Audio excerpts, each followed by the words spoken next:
Lo que a continuación les mostraremos, está sacado de la Doctrina Secreta volumen 3.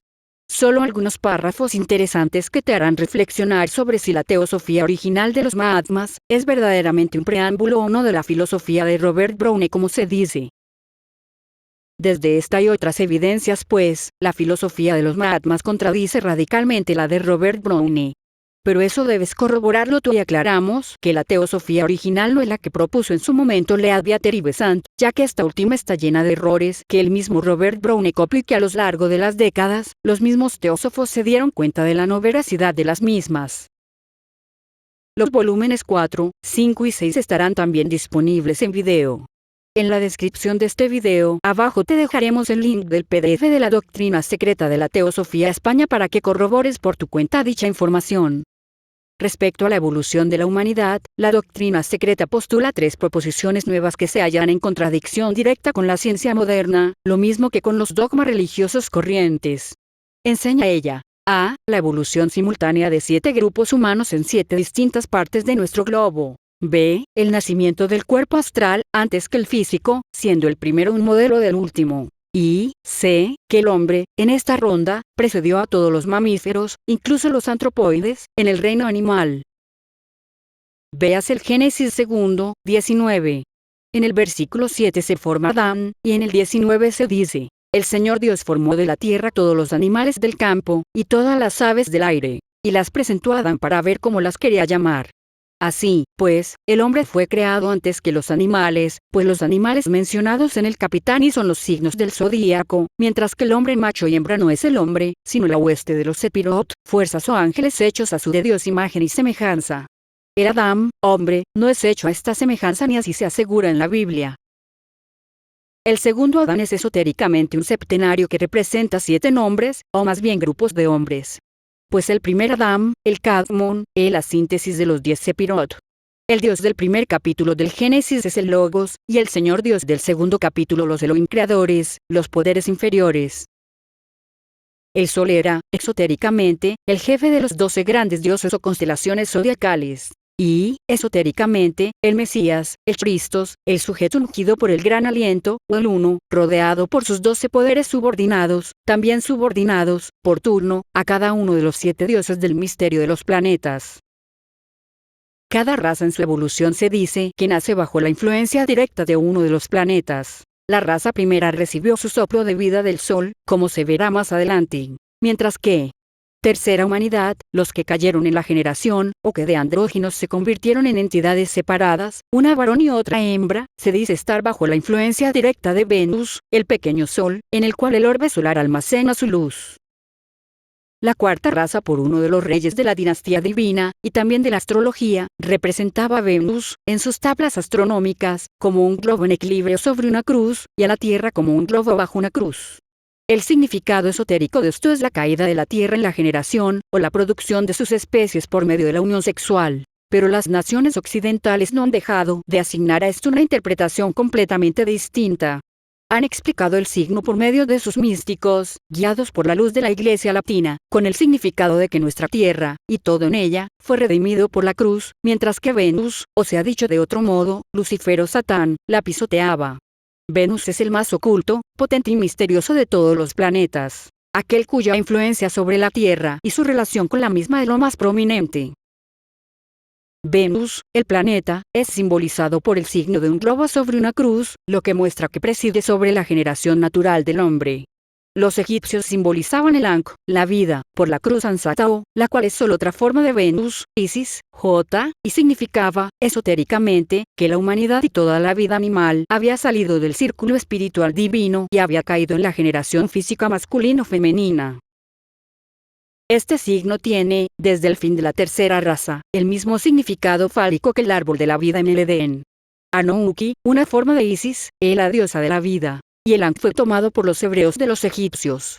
Fue introducido en el lenguaje por Moisés, que estaba instruido en la sabiduría de los sacerdotes de Egipto, con muchas otras palabras místicas. La palabra Ankh en hebreo, con el sufijo personal, significa mi vida, mi ser, que es el pronombre personal Anochi, derivado del nombre de la diosa egipcia Anouki.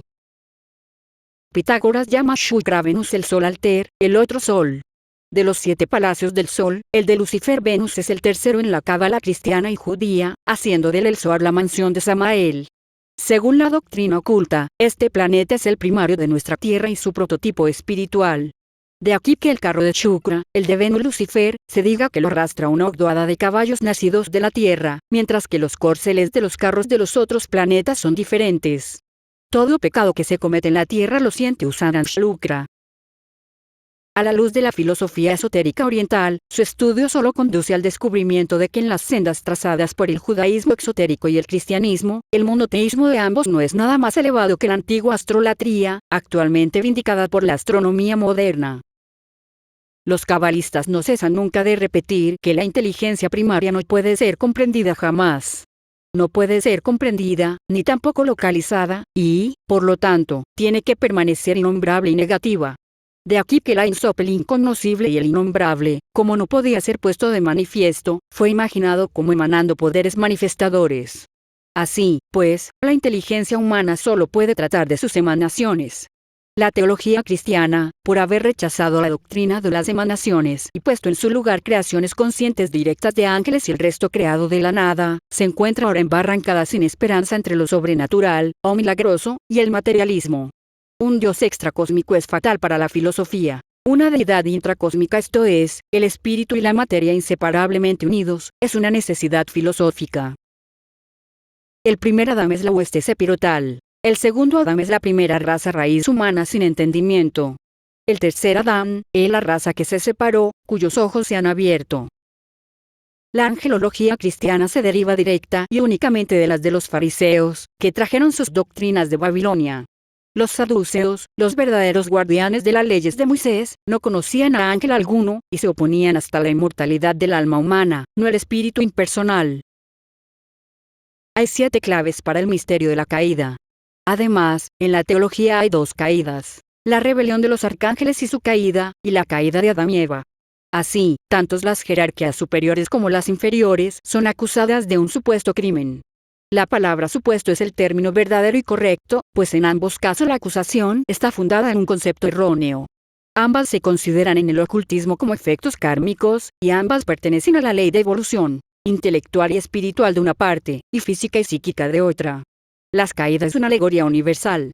Representa en un extremo de la escala de la evolución, la rebelión, esto es, la acción de la inteligencia diferenciándose, o la conciencia en sus diversos planos, buscando la unión con la materia. Y en el otro, el extremo inferior, la rebelión de la materia contra el espíritu, o de la acción contra la inercia espiritual. Y aquí se encuentra el germen de un error que tan desastrosos efectos ha tenido en la inteligencia de las sociedades civilizadas durante 1800 años. En la alegoría original, la materia, y por tanto los ángeles más materiales, es la que se consideraba como la vencedora del espíritu, o arcángeles que cayeron en este plano. Según dice el profesor Max Muller, muchas veces es tan útil probar lo que no es una cosa, como mostrar lo que puede ser. El ego humano no es ni Atman ni Buddhi, sino el manas superior, el fruto intelectual y la florescencia del egotismo intelectual consciente de sí, en el sentido espiritual elevado. Las obras antiguas lo llaman Karana Sharira en el plano de Sutradma, que es el hilo de oro en el cual se hallan engarzadas, como cuentas, las diversas personalidades de este ego superior. Se admite que aún la enseñanza esotérica es alegórica. Para hacer llegar esta a la inteligencia ordinaria, se necesita el uso de los símbolos en una forma inteligible.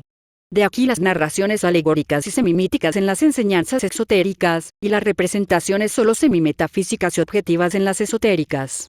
Pues los conceptos pura y trascendentalmente espirituales se adaptan tan solo a la percepción de aquellos que ven sin ojos, que oyen sin oídos y sienten sin órganos. La filosofía oculta aparece.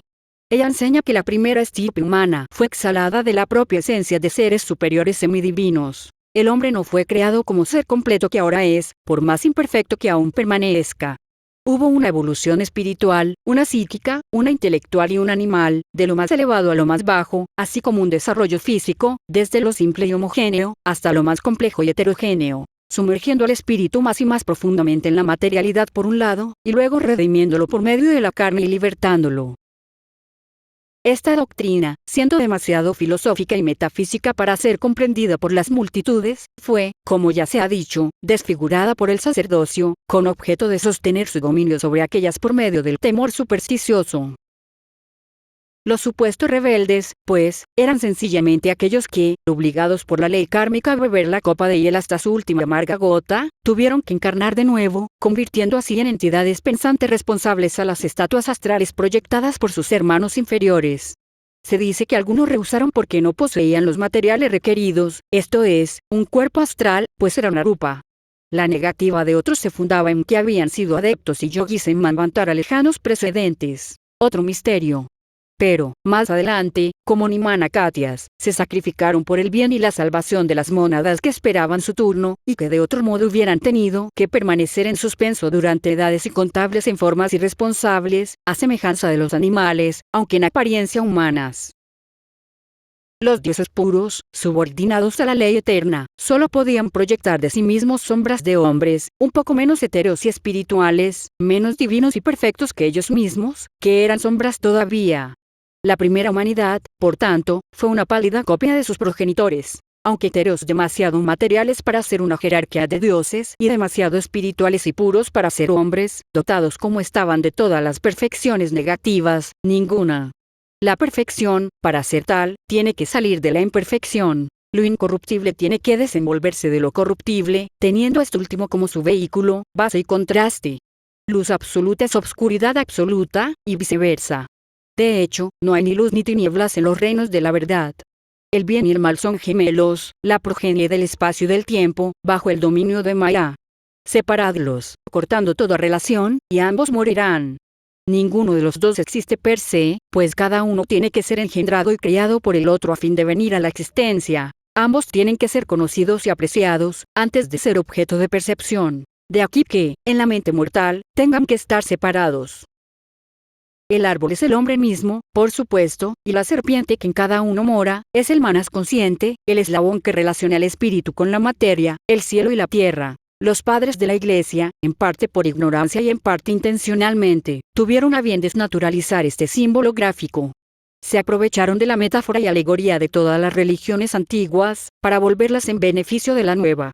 Así, el hombre fue transformado en las tinieblas de un infierno material. Su conciencia divina, producida por el principio que en él moraba, el manas Aldeva encarnado, se convirtió en las llamas ardientes de la región infernal, y nuestro globo en el infierno mismo. Pipala, Ahoma, el fruto del árbol del conocimiento, fueron denunciados como el fruto prohibido, y la serpiente de la sabiduría, la voz de la razón y de la conciencia, permaneció identificada durante edades con el ángel caído, el cual es el antiguo dragón, el demonio. Esto muestra que no todos los hombres fueron encarnaciones de los divinos rebeldes, sino solo unos pocos de entre ellos. El resto solo tuvo su quinto principio simplemente avivado por la chispa arrojada en él, lo cual explica la gran diferencia entre las capacidades intelectuales de los hombres y razas. Si los hijos de Maat no hubiesen, alegóricamente hablando, saltado a través de los mundos intermedios, en su impulso hacia la libertad intelectual, el hombre animal no hubiese podido jamás elevarse más allá de esta tierra, y llegar por medio del propio esfuerzo a la meta final. La peregrinación cíclica hubiese tenido que ejecutarse a través de todos los planos de la existencia en estado semi-inconsciente, sino completamente, tal como sucede con los animales. A esta rebelión de la vida intelectual contra la mórbida inactividad del espíritu puro, es debido que seamos lo que somos, hombres conscientes de sí mismos y pensantes, con las posibilidades y atributos de los dioses en nosotros, tanto para el bien como para el mal. Por tanto, los rebeldes son nuestros salvadores. Que el filósofo medite bien sobre esto, y más de un misterio se le aclarará. No cabe la menor duda de que los Kaviri, las más misteriosas de todas las deidades antiguas, dioses y hombres, grandes deidades y titanes, son idénticos a los Kumaras y Rudras con Kartikeya a la cabeza, que es también un Kumara. La espiritualidad se halla en su arco ascendente, y lo animal o físico le impide progresar constantemente en la senda de su evolución solo cuando el egoísmo de la personalidad ha infestado tan fuertemente al hombre interno verdadero con su virus letal, que la atracción superior pierde todo su poder sobre el hombre pensante razonable. En estricta verdad, el vicio y la maldad son una manifestación anormal y antinatural, en este periodo de nuestra evolución humana. A lo menos debieran serlo así. El hecho de que la humanidad no haya sido nunca más egoísta y viciosa que ahora, habiendo logrado las naciones civilizadas hacer del egoísmo una característica ética y un arte del vicio, es una prueba más de la naturaleza excepcional del fenómeno. Los hombres de la primera raza fueron, pues, simplemente las imágenes, los dobles astrales de sus padres, que eran las avanzadas o las entidades más adelantadas de una esfera anterior, aunque inferior, cuyo cascarón es ahora nuestra luna. Pero hasta este cascarón es todo potencial, pues la luna, habiendo engendrado la Tierra, su fantasma, trató, atraída por afinidad magnética, de formar sus primeros habitantes, los monstruos prehumanos. Un velo impenetrable de secreto fue echado sobre los misterios ocultos y religiosos, después de la sumersión del último resto de la raza atlante, hace unos 12.000 años, para evitar que fuesen conocidos de los indignos, y por ellos profanados. Varias de estas ciencias son ahora exotéricas, como la astronomía, por ejemplo, en sus aspectos puramente matemáticos y físicos. Pero sus dogmas y doctrinas, estando todas simbolizadas y dejadas a la sola guarda de la parábola y alegoría, han sido olvidadas, y por esto su significado se ha pervertido. El Adán del primer capítulo es el Adán Kadmon espiritual, y por tanto, andrógino puro. Cuando la mujer sale de la costilla izquierda del segundo Adán, de barro, el Virgo puro se separa, y cayendo en la generación, o el ciclo descendente, se convierte en escorpión, emblema de pecado y materia. Místicamente, Jesús fue considerado como hombre-mujer. En los himnos órficos, cantados durante los misterios, vemos también, Zeus es varón, Zeus es una virgen inmortal. El Amón egipcio era, en su otra mitad, la diosa Neit. Júpiter tiene pechos de mujer. Venus, en algunas de sus estatuas, está representada con barba. Así la unidad bisexual primitiva de la tercera raza raíz humana es un axioma en la doctrina secreta. Sus individuos vírgenes eleváronse al rango de dioses, porque aquella raza representaba su divina dinastía. Los modernos se contentan con rendir culto a los héroes masculinos de la cuarta raza, que crearon dioses según su propia imagen sexual, mientras que los dioses de la humanidad primitiva eran macho y hembra. Vishnu ordena que se construya un barco, en el cual se salva Manu en compañía de los 7 rishis, según el Mahabharata, aunque esto no se encuentra en otros textos. Los 7 rishis representan a las 7 razas, los 7 principios y otras varias cosas, pues aquí hay además un doble misterio envuelto en esta alegoría múltiple. Hemos dicho en otra parte que el gran diluvio tenía varios significados, y que se refería, como también sucede con la caída, a acontecimientos a la vez espirituales y físicos, cósmicos y terrestres, así como arriba es abajo. El barco arca, navis, en una palabra, siendo el símbolo del principio generativo femenino, está representado en los cielos por la luna, y en la tierra por la matriz, ambas siendo las barcas y portadoras de los gérmenes de la vida y del ser, que el solo Vishnu, el principio masculino, vivifica y fecunda. El primer diluvio cósmico se refiere a la creación primordial, a la formación del cielo y de las tierras, en cuyo caso el caos y el gran océano representan el diluvio, y la luna la madre, de la que proceden todos los gérmenes de la vida, pero el diluvio terrestre y su historia también tiene su doble aplicación. En un caso se refiere al misterio de cuando la humanidad fue salvada de una destrucción completa, por haberse convertido la mujer mortal en el receptáculo de la semilla humana al final de la tercera raza, y en el otro a la verdadera histórica sumersión de la Atlántida. En ambos casos la hueste o el Manu que salvó la semilla, es llamado Manu Vaivasvata. Krishna pertenece a la quinta raza, habiendo su muerte inaugurado el Kali Yuga. De modo que el Manu Vaivasvata, el hijo de Surya, el sol, y salvador de nuestra raza, está relacionado con el germen de la vida, tanto física como espiritualmente. Así vemos que los titanes, que son 7, están relacionados con el diluvio y con los 7 rishis salvados por el Manu Vaivasvata. Anu, Baal y Noé precedieron a Adán Kadmon, Adán el Rojo y a Noé. Exactamente de igual modo que Brahma, Vishnu y Shiva precedieron a Vaivasvata y a los restantes. Todo esto viene a demostrar que el diluvio semi-universal conocido de la geología, el primer periodo glacial, debe de haber ocurrido precisamente en la época señalada por la doctrina secreta, a saber, 200.000 años en números redondos, después del principio de nuestra quinta raza, hacia el tiempo indicado por los señores Crowley-Stockwell para el primer periodo glacial, es decir, hace aproximadamente 850.000 años. Así, pues, como los geólogos y astrónomos atribuyen la última perturbación a una excentricidad extrema de la órbita de la Tierra, y como la doctrina secreta la atribuye el mismo origen, pero con la adición de otro factor, el cambio del eje de la Tierra, una prueba de lo cual puede encontrarse en el libro de Enoch. Hablando Enoch de la gran inclinación de la Tierra, que está de parto, es muy significativo y claro. ¿No es esto evidente? No es Noé, en su arca flotando sobre las aguas, siendo aquella el emblema del arca, o la luna, el principio femenino. no es el espíritu cayendo en la materia. En cuanto toca tierra, le vemos plantar una viña, beber el vino y embriagarse con el mismo, es decir, el espíritu se embriaga en cuanto queda finalmente prisionero de la materia. ¿Podían existir hombres hace 18 millones de años? A esto contesta el ocultismo con la afirmativa, a pesar de todas las objeciones científicas.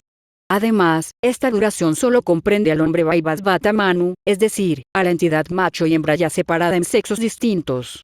Las dos razas y media que precedieron a ese acontecimiento pueden haber vivido hace 300 millones de años, según lo que la ciencia puede decir.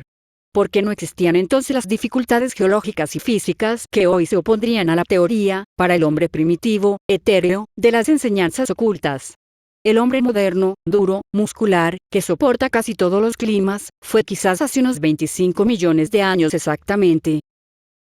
La Tierra no alcanzó su grado de densidad actual hasta hace 18 millones de años. Desde entonces, ambos planos, el físico y el astral, se han hecho más densos.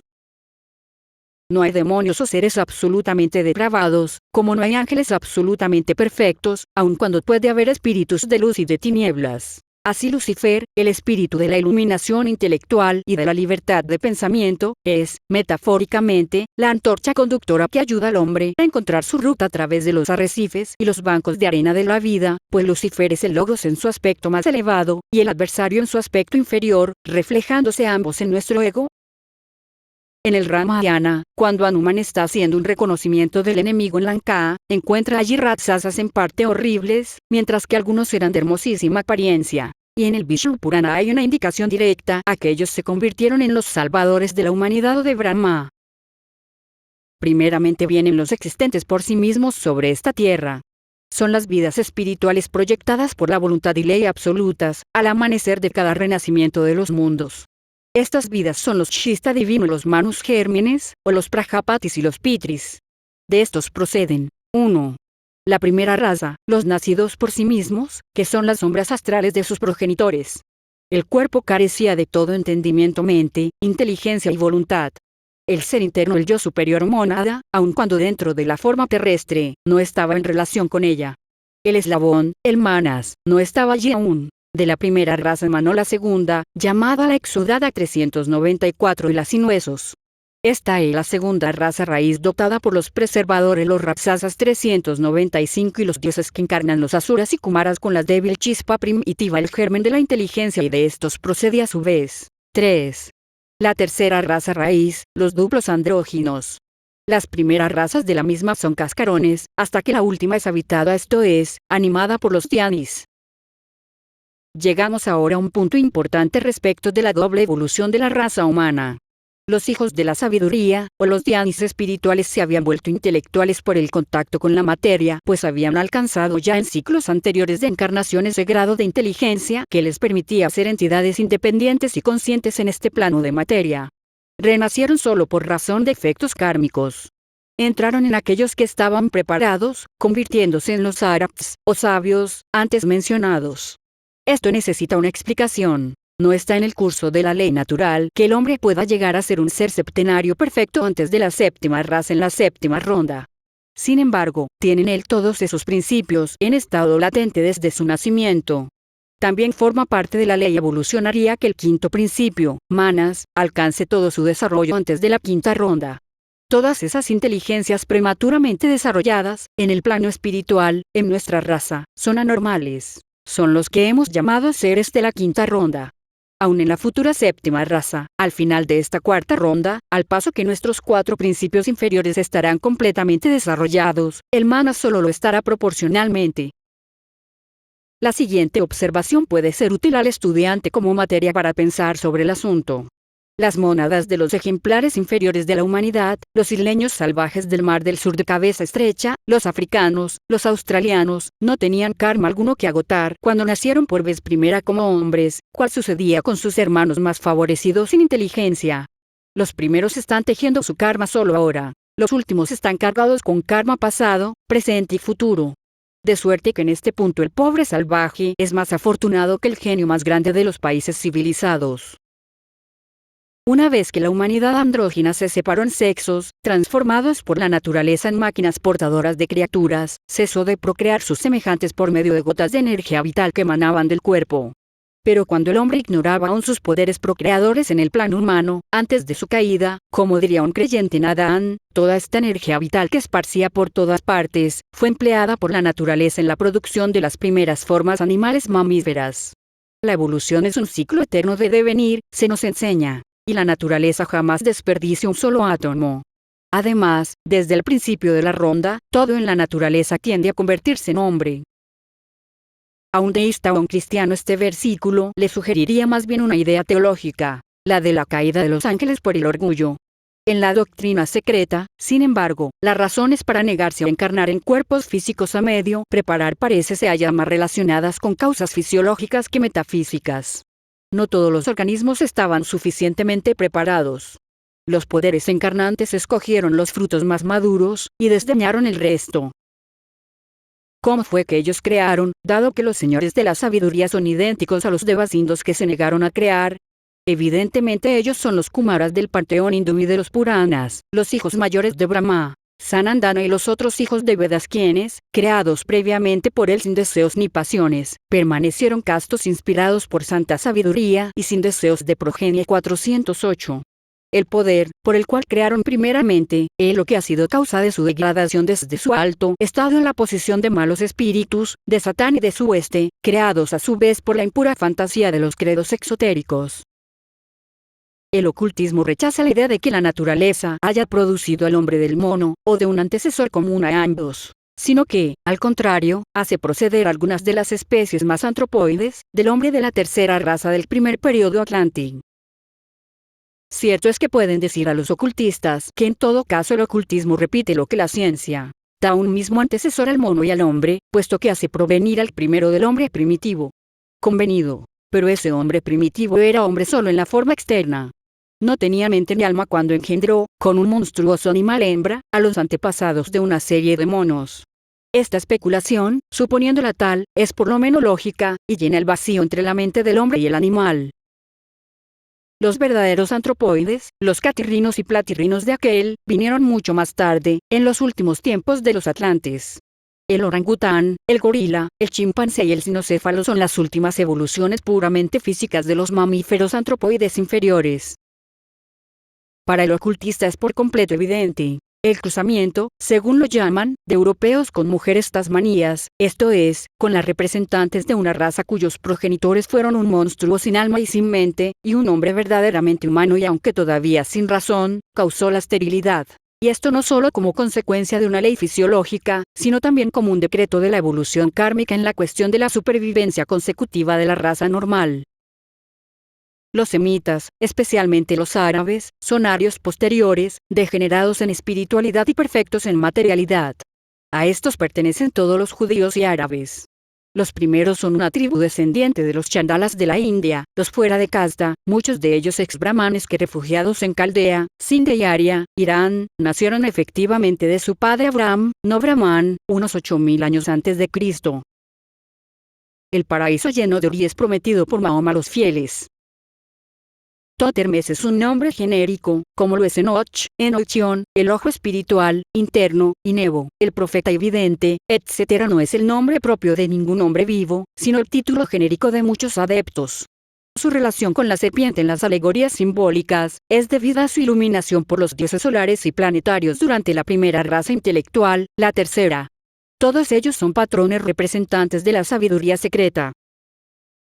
La Biblia, desde el Génesis al Apocalipsis, no es sino una serie de anales históricos de la gran lucha entre la magia blanca y la negra, entre los adeptos del sendero de la derecha, los profetas, y los de la izquierda, los levitas, el clero de las masas brutales.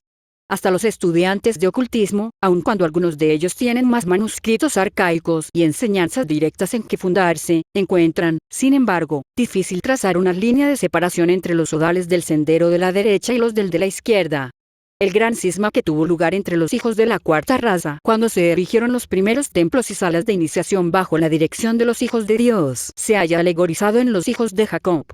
Que había dos escuelas de magia, y que los levitas ortodoxos no pertenecían a la buena, se muestra en las palabras pronunciadas por el moribundo Jacob. Si existiera la luz sola, inactiva y absoluta, la mente humana no podría apreciarla ni comprenderla. La sombra es lo que permite a la luz manifestarse, y le da su realidad objetiva. Por lo tanto, la sombra no es el mal, sino el necesario e indispensable corolario que completa la luz o el bien. Es su creador en la tierra. Según la opinión de los gnósticos, estos dos principios, luz y sombra, son inmutables. El bien y el mal son virtualmente uno, y han existido por toda la eternidad, como continuarán existiendo mientras haya mundos manifestados. El árbol del conocimiento del bien y del mal crece de las raíces del árbol de la vida. La separación de los sexos estaba en el programa de la naturaleza y de la evolución natural, y la facultad creadora del macho y la hembra fue un don de la sabiduría divina. Toda la antigüedad, desde el filósofo patricio al más humilde plebeyo de inclinaciones espirituales, ha creído en la verdad de tales tradiciones. En otras palabras, fueron los lemuro-atlantes los primeros que tuvieron una dinastía de reyes espíritus, no de manes, o fantasmas, como algunos creen, sino de devas reales vivientes, o semidioses y ángeles, que habían asumido cuerpos para gobernar a esta raza, a la cual instruyeron en artes y ciencias. Solo que, como estos Dianis eran drupas o espíritus materiales, no fueron siempre buenos. Su rey Teibetat fue uno de estos últimos, y bajo la maléfica influencia de este rey demonio, la raza atlante se convirtió en una nación de magos perversos. Los ángeles caídos en la generación son mencionados metafóricamente como serpientes y dragones de sabiduría. Por otra parte, considerados desde el punto de vista del Logos el Salvador cristiano, lo mismo que Krishna, ya sea como hombre o como Logos, puede decirse que ha salvado a los que han creído en las enseñanzas secretas de la muerte eterna, y que ha vencido al reino de las tinieblas o infierno, como hacen todos los iniciados. Esta es la forma humana terrestre de los iniciados, y también, por razón de que el Logos es Cristo, el principio de nuestra naturaleza interna que desarrolla en nosotros el ego espiritual, el ser superior, formado de la unión indisoluble del Buddhi, el sexto principio, y la eflorescencia espiritual de Manas, el quinto. Verdaderamente, ningún hombre sabe quién es el Hijo, sino el Padre, ni quién es el Padre, sino el Hijo, según añadió Jesús entonces allí, versículo 22. Y menos que nadie, la Iglesia de Cristo. Solo los iniciados comprendían el sentido secreto de los términos Padre e Hijo, y sabían que se refería al Espíritu y al alma sobre la tierra. Pues las enseñanzas de Cristo eran enseñanzas ocultas, que solo podían explicarse en la iniciación.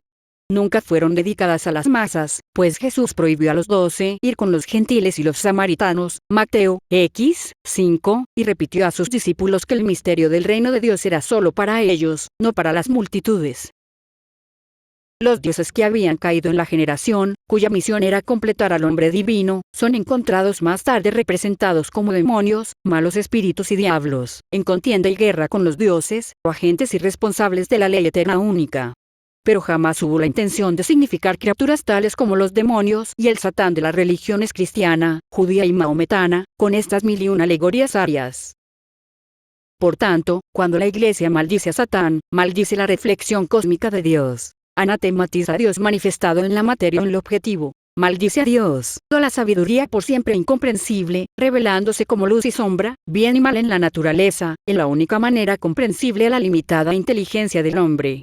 Esta es la interpretación verdadera, filosófica y metafísica de Samael, o Satán, el adversario en la Cábala, encontrándose la misma doctrina y espíritu en las interpretaciones alegóricas de todas las demás religiones antiguas. Porque él fue el precursor de la luz, el radiante y brillante Lucifer que abrió los ojos del autómata creado por Jehová, según se pretende. Y aquel que fue el primero en susurrar, el día en que comáis de él, seréis como Elohim, conociendo el bien y el mal, solo puede considerarse bajo el aspecto de un Salvador. Adversario de Jehová, espíritu usurpador, él permanece siendo en la verdad esotérica el mensajero siempre amante, el ángel, el serafín y el querubín, que sabía mucho y que amaba aún más, y que nos confirió la inmortalidad espiritual, en lugar de la física, pues esta última sería una especie de inmortalidad estática, que hubiera transformado al hombre en un judío errante incapaz de morir. Es satánico desde el punto de vista del romanismo ortodoxo, pues debido al prototipo de lo que se convirtió con el tiempo en el demonio cristiano, a los radiantes arcángeles, los Dianchuans que se negaron a crear, porque querían que el hombre llegase a ser su propio creador y un Dios inmortal, pueden los hombres alcanzar el nirvana y el cielo de la divina paz celeste.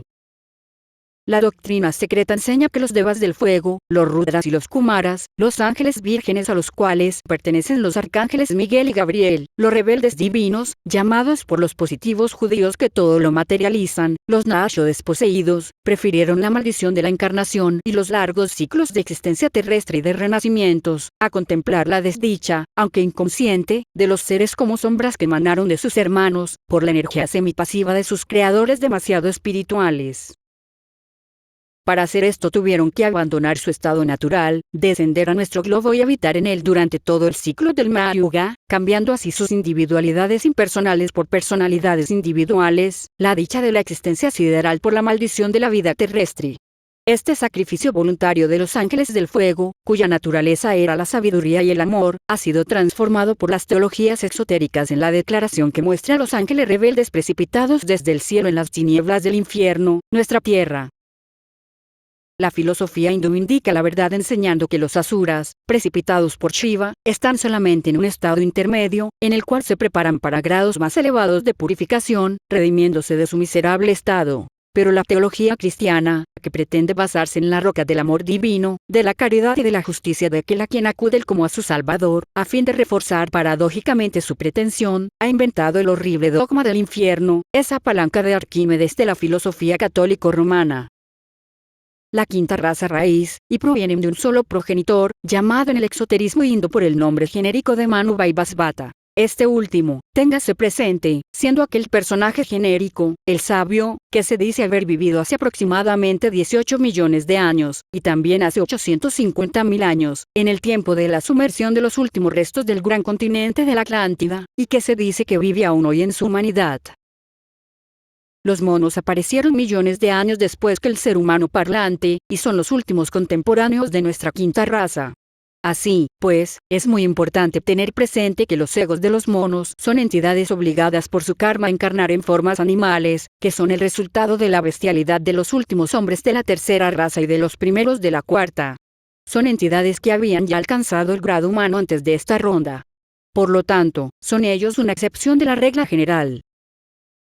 Las Evas animales fueron sus antecesores, y los Adanes humanos sus antepasados. De aquí la alegoría cabalística de Lilith o Lilatu, la primera esposa de Adán, a quien el Talmud describe como una mujer encantadora, con pelos largo y ondulado, esto es, una hembra animal peluda de una forma ahora desconocida, pero, sin embargo, una hembra animal, que en las alegorías cabalistas y talmúdicas es llamada la reflexión femenina de Samael, Samael Lilith, el hombre animal unido, un ser llamado en el Zohar, Ayovischat, la bestia o mala bestia. De esta unión antinatural descendieron los monos actuales. Los llamados ángeles caídos son la humanidad misma. El demonio del orgullo, de la lujuria, de la rebelión y del odio no existía antes de la aparición del hombre físico consciente. El hombre es quien ha engendrado y creado al demonio, y le ha permitido desarrollarse en su corazón. Él es también quien ha contagiado al Dios que mora en él mismo, enlazando al espíritu puro con el demonio impuro de la materia. Y si el dicho cabalístico Demones Deus Inversus encuentra su corroboración metafísica y teórica en la naturaleza dual manifestada, su aplicación práctica se encuentra solamente en la humanidad. Los primeros atlantelemures, las encarnaciones divinas, están acusados de haber tomado para sí esposas de una raza inferior, o sea de la raza de los hombres hasta entonces sin mente. Pero con la cuarta raza llegamos al periodo puramente humano. Los que hasta entonces habían sido seres semidivinos, aprisionados por sí mismos en cuerpos que solo eran humanos en apariencia, cambiaron fisiológicamente y tomaron para sí esposas que eran completamente humanas y hermosas de contemplar, pero en las cuales habían encarnado seres inferiores, más materiales. Estos seres de formas femeninas, Lilith es su prototipo en las tradiciones judías, se llaman en los relatos esotéricos Kado, Dakini, en sánscrito. Leyendas alegóricas llaman a la principal de esta Lilith, Sangikado, Buda Dakini, en sánscrito. A todas se les atribuye el arte de andar por el aire, y una grandísima bondad hacia los mortales, pero sin mente alguna, solo instinto animal. Los lemures y los atlantes, esos hijos del cielo y de la tierra, fueron verdaderamente marcados con el carácter de brujería. Pues la doctrina secreta les acusa precisamente de lo que, si se creyese, pondría fin a las dificultades de la ciencia respecto al origen del hombre, o más bien de sus semejanzas anatómicas con el mono antropóide. Se les acusa de haber cometido el, para nosotros, abominable crimen de procrear con llamados animales, produciendo así una especie verdaderamente pitecoide, ahora extinguida. Estamos solamente en la cuarta ronda, y en la quinta es cuando se alcanzará finalmente el completo desarrollo del manas, como rayo directo del mat universal, rayo sin impedimentos de materia. Sin embargo, como cada subraza y nación tienen sus ciclos y gradaciones de desenvolvimiento evolucionario repetidos en menor escala, mucho más tiene que ser así en el caso de una raza raíz. Nuestra raza, pues, como raza raíz, ha cruzado la línea ecuatorial y sigue su curso cíclico en el lado espiritual, pero algunas de nuestras subrazas se encuentran aún en el sombrío arco descendente de sus respectivos ciclos nacionales, mientras que otras, las más antiguas, habiendo cruzado el punto medio, que es el que decide si una raza, una nación o una tribu perecerá o vivirá, se hallan en el apogeo del desenvolvimiento espiritual como subrazas. Y en el caso de los atlantes, el ser espiritual fue precisamente el que pecó, porque el elemento espíritu era todavía, en aquellos tiempos, el principio director del hombre. Así, pues, en aquellos días fue cuando el karma más pesado de la quinta raza se generó por nuestras mónadas. Ninguna mónada nueva ha encarnado desde el punto medio de los atlantes. De ahí el acerto de que muchos de nosotros estamos agotando los efectos de causas kármicas malas, engendradas por nosotros en cuerpos atlantes. La ley de karma está intrincadamente entretejida con la de reencarnación. De todas las terribles blasfemias, que son virtualmente acusaciones lanzadas contra su Dios por los monoteístas, ninguna es más grande ni más imperdonable que esa, casi siempre, falsa humildad que hace que el cristiano, aparentemente piadoso, asegure, frente a todos los males y inmerecidos, que tal es la voluntad de Dios. Estúpidos e hipócritas. Blasfemos e impíos fariseos, que hablan al mismo tiempo del misericordioso amor y ternura infinitos de su Dios y Creador para el hombre desdichado, y de ese Dios que azota a las buenas, a las mejores de sus criaturas, desangrándolas hasta la muerte como un moloch insaciable. La lógica y el simple sentido común, contestamos. Si se nos exige que creamos en el pecado original, en solo una vida en esta tierra para cada alma, y en una deidad antropomórfica que parece haber creado a algunos hombres solo por el placer de condenarlos al fuego eterno del infierno y esto ya sean buenos o malos. Cada año sideral, los trópicos retroceden del polo 4 grados en cada revolución de los puntos del equinoccio, a medida que el ecuador da vueltas por las constelaciones zodiacales. Ahora bien, como todos los astrónomos saben, en la actualidad el trópico se halla solamente a 23 grados y una fracción de menos de medio grado del ecuador. Por tanto, tiene todavía que recorrer 2,5 grados antes del fin del año sideral. Esto da a la humanidad en general, y a nuestras razas civilizadas en particular, un respiro de unos 16.000 años. Las enseñanzas secretas indican que el diluvio alcanzó a la cuarta raza gigante, no a causa de su perversidad, ni porque se hubiera convertido en negra por el pecado, sino simplemente porque tal es el destino de cada continente, que, como todo lo demás bajo el sol, nace, vive, se hace decrépito y muere. Esto sucedió cuando la quinta raza estaba en su infancia. Se originó la alegoría del dragón y de su supuesto conquistador en el cielo con San Juan, en su Apocalipsis. Terminantemente contestamos, no. El dragón de San Juan es Neptuno, el símbolo de la magia atlántica. El caduceo de Mercurio muestra también que las serpientes fueron siempre emblemas de sabiduría y prudencia, pues Mercurio es uno con Tot, el dios de la sabiduría, con Hermes y así sucesivamente. Las dos serpientes enroscadas alrededor de la vara son símbolos fálicos de Júpiter y otros dioses, que se transformaron en serpientes con objeto de seducir a diosas solo para las imaginaciones impuras de los simbologistas profanos. Los ocultistas han sido acusados de reverenciar a dioses o demonios. Lo negamos. Entre las innumerables huestes de espíritus entidades que han sido que serán hombres, hay algunas inconmensurablemente superiores a la raza urnana, más elevados y más santos que el santo más grande de la tierra, y más sabio que cualquier mortal sin excepción. En las doctrinas religiosas de los gnósticos es donde puede verse mejor el verdadero significado del dragón, de la serpiente, del chivo y de todos esos símbolos de los poderes llamados ahora el mal, pues ellos fueron los que, en sus enseñanzas, divulgaron la naturaleza esotérica del sustituto judío de Ein Sop, cuyo verdadero significado ocultaban los rabinos, mientras que los cristianos, con pocas excepciones, no sabían nada acerca de él. Seguramente que Jesús de Nazaret no hubiera aconsejado a sus apóstoles que se mostrasen tan sabios como la serpiente, si esta última hubiera sido un símbolo del demonio. Ni tampoco los sofitas, los sabios gnósticos egipcios de la fraternidad de la serpiente, hubieran reverenciado a una serpiente viva en sus ceremonias como emblema de la sabiduría, la divina Sofía y tipo del todo bien, no del todo mal, si ese reptil hubiera estado relacionado con Satán. El hecho es que, hasta como ofidio común, ha sido siempre un símbolo doble, y como dragón no ha sido nunca más que un símbolo de la deidad manifestada en su gran sabiduría. El apelativo Satán en hebreo, un adversario del verbo shatana, ser adverso, perseguir, pertenece de derecho al primer adversario y el más cruel de todos los demás dioses, Jehová, no a la serpiente, que solo hablaba palabras de simpatía y sabiduría, y que es a lo sumo, aun en el dogma, el adversario de los hombres. Este dogma, basado como está sobre el tercer capítulo del Génesis, es tan ilógico e injusto como paradójico. Pues, ¿quién fue el primero en crear ese tentador original, y desde entonces universal, del hombre, la mujer? No la serpiente, en verdad, sino el mismo Señor Dios, que dijo, no es bueno que el hombre esté solo, e hizo a la mujer y se la dio al hombre. Si el pequeño incidente desagradable que luego siguió debía y debe ser aún considerado como el pecado original, entonces la previsión divina del Creador se muestra verdaderamente bajo una luz muy pobre. Hubiera sido mucho mejor para el primer Adán del primer capítulo que lo hubiese dejado o bien macho y hembra, o solo.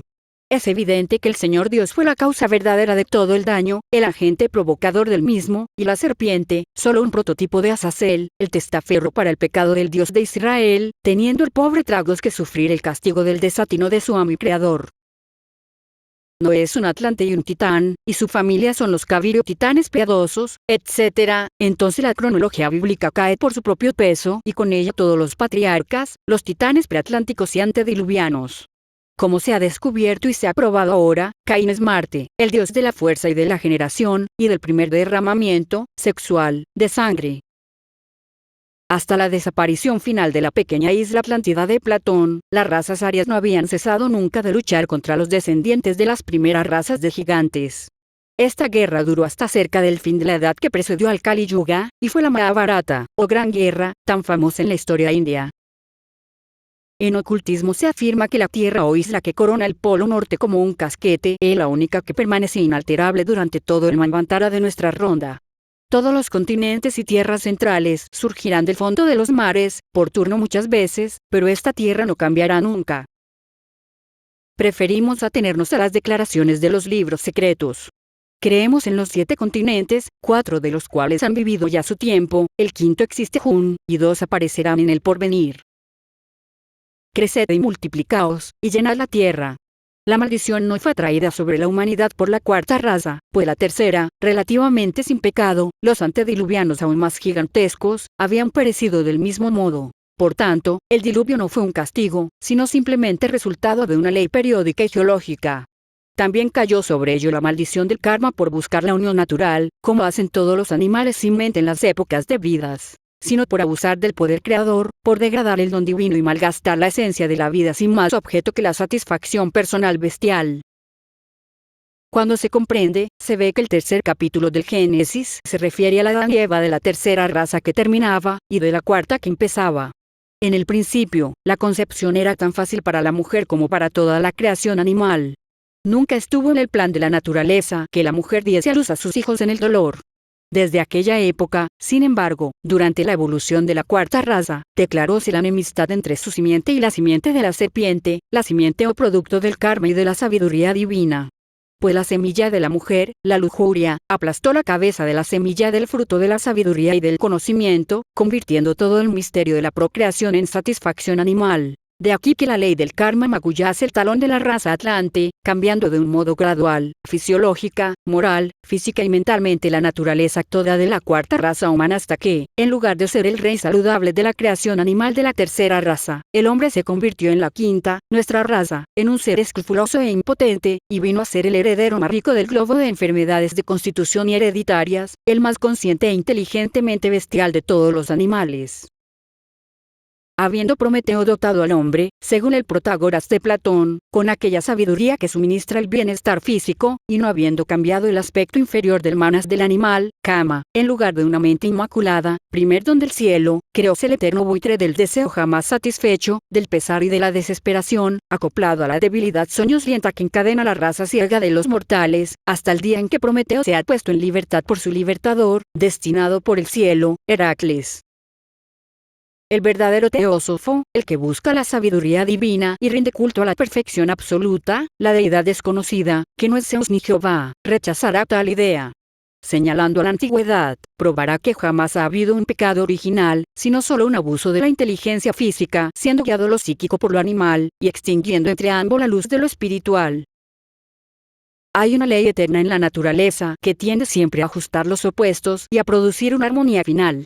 Debido a esta ley de desarrollo espiritual que se sobrepondrá al físico y puramente intelectual, la humanidad se verá libre de sus falsos dioses, y se verá, finalmente, redimida por sí misma. En su revelación final, el antiguo mito de Prometeo, cuyos prototipos y antitipos se encuentran en todas las antiguas teogonías, radica en cada una de estas, en el origen mismo del mal físico, porque está en el umbral de la vida física humana. Cronos es el tiempo, cuya primera ley es que el orden de las fases sucesivas y armónicas en el proceso de la evolución durante el desarrollo cíclico, se conserve estrictamente, bajo la pena severa del desenvolvimiento normal, con todos sus consiguientes resultados. No estaba en el programa del desarrollo natural, que el hombre, por más que sea un animal superior, se convirtiera desde luego, intelectual, espiritual y psíquicamente, en el semidios, que es en la tierra, mientras que su constitución física permanece más débil, más impotente y efímera que la de casi todos los mamíferos de gran tamaño. El contraste es demasiado grotesco y violento, el tabernáculo demasiado indigno del dios que en él mora. Así el don de Prometeo se convirtió en una maldición, aun cuando sabida de antemano y prevista por la hueste personificada en ese personaje, como su nombre bien lo indica. En esto se hallan fundados su pecado y su redención a la vez.